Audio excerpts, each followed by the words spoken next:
Has endorsed the report from the Departmental Committee on the United Nations Convention Against Corruption and Global Parliamentarians Against Corruption. Now, the two-day meeting held in Doha during the annual general meeting. The House deliberation on the report by the Kenyan delegations calling on the President to intervene by cracking the whip on his close enemies. It is in keeping with the practice of making minor amendments which do not merit the publication of separate. Thank you, Mr. Speaker. I appreciate the opportunity you've given me. I beg to move the motion that this House notes the report of the Kenya delegation to the Parliamentary Dialogue on United Nations Convention Against Corruption, UNCAC, and the Global Parliamentarians Against Corruption annual general meeting held in Doha, Qatar.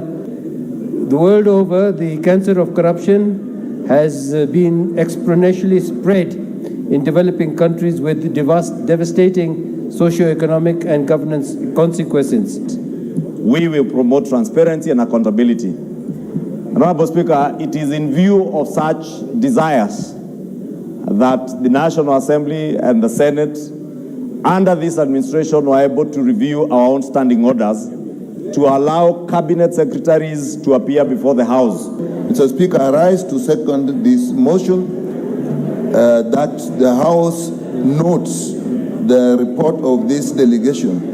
Mr. Speaker, in this country, the two biggest enemies we have are actually corruption and nepotism, that we often call tribalism. Madam Speaker, many a times in this country, find that we struggle maybe a lot in vain in so many areas, because the more steps we make forward, you find that issues of corruption take us back double the steps. Madam Speaker, corruption in every single government starts immediately the government is inaugurated.